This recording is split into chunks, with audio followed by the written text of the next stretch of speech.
Magandang umaga mga ka-master, ito na naman tayo. Magre-repair na naman tayo ng welding machine na ang brand ay Kawasaki 300 amperes. Tignan natin 'to mga master. Problema kasi nito sabi nung may-ari, bigla daw namamatay tapos hindi stable yung current. So titignan natin ngayon kung ano yung mismong problema. Ayan master 'no? Buksan na natin, tapos titingnan natin yung loob. Ano nga ba yung problema? Kung ano yung dahilan kung ba't nagkakaganoon ang ating welding machine. So dito mga master, inuna ko muna tingnan yung switch kung hindi ba kung may dumadaloy ba na voltahe.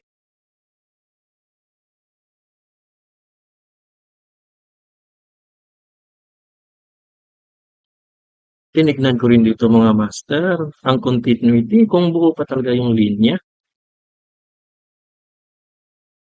So sa pag-check ng continuity mga master, ilagay lang natin ang ating tester sa ohms. Tapos press ang select para may konting tunog-tunog naman. Para tayo palaging nakatingin sa tester natin, ano? So, ayan, nakita ko na kumpleto naman yung ating, wala namang problema sa ating switch. Kaya nagtataka ko bakit kaya nagkakagano'n. So, nag-iisip ako ng ibang paraan paano ito sosolusyonan.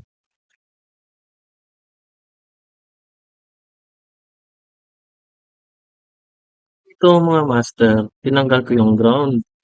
Eh, napag-isip-isip ko na kung tanggalin ko kaya 'tong cover dito para mas makita ko yung mismong loob.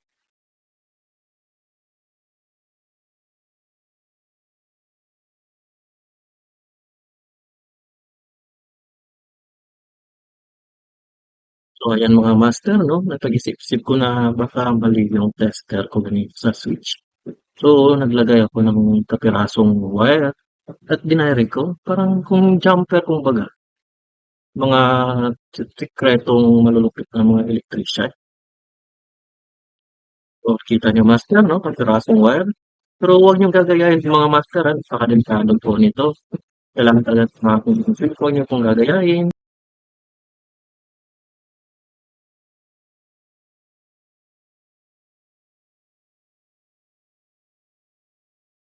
So dito mga master 'no, sinaksak ko na, light po yan, ta's kinuhanan ko ng voltahe sa likod, yung mismong wire sa likod ng PCB kung meron ba talagang dumadaloy at nakita ko na meron naman pala talaga. Ayan mga master 'no, tingnan ko talaga kung paano, ba't wala talagang power. So nung nasuri ko ng mabuti, ay hala wala palang 24 volts. Kaya pala walang makapagpagana ng ating relay. Yung relay yung nagpapagana sa ating sirkito para mabuo ito.